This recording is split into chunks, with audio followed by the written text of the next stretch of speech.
After putting on your ihram in Umrah al-Tamattuʿ, the second obligation is Tawaf. Several preconditions must be met for the proper performance of Tawaf. Intention. You must make the intention for Tawaf with the purpose of seeking closeness to Allah, specifically for Umrah al-Tamattuʿ. Purity.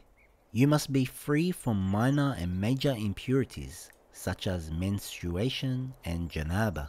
Body and clothing. Your body, clothing and ihram must be tahir, meaning free from any physical impurities such as blood, urine, etc. Circumcision. If you are a male, you must be circumcised before performing tawaf. Wudu'. You must be in the state of wudu' throughout the performance of tawaf.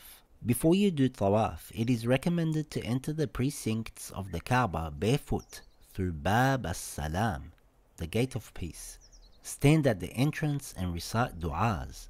Enter the mosque facing the Kaʿbah and send many blessings upon the Prophet and his family, peace be upon them.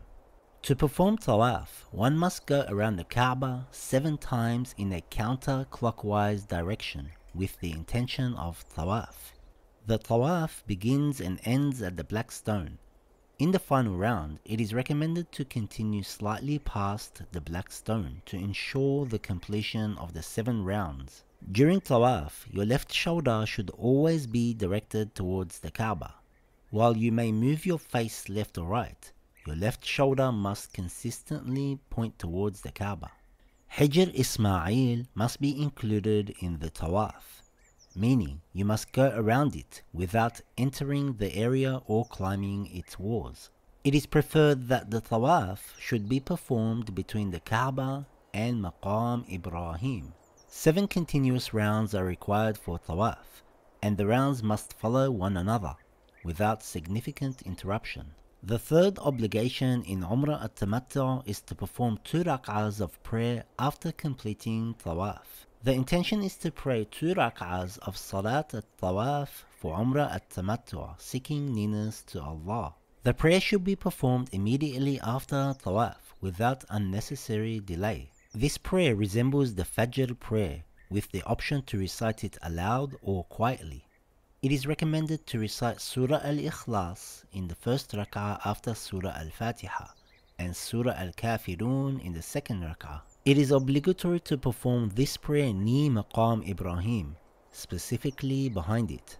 If performing the 2 rak'ahs directly behind Maqam Ibrahim is not possible due to crowding or other obstacles, you may perform the prayer on either side of the maqam.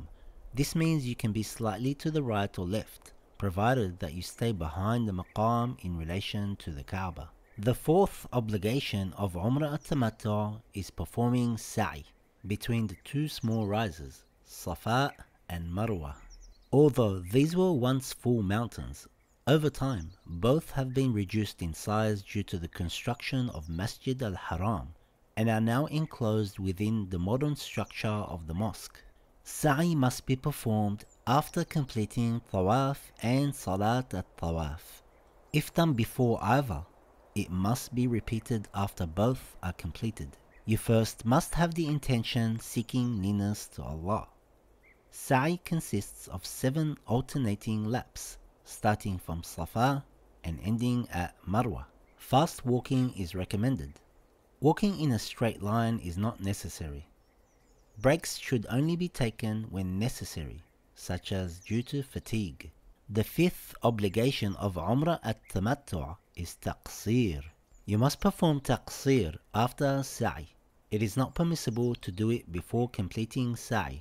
You must perform it with the intention of seeking nearness to Allah. Taqsir includes cutting a small amount of hair from the head, beard or moustache.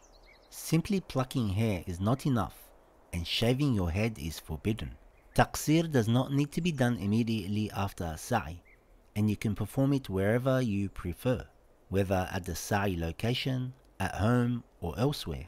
If you deliberately fail to perform Taqsir and then enter Ihram for Hajj, your Umrah will be invalid.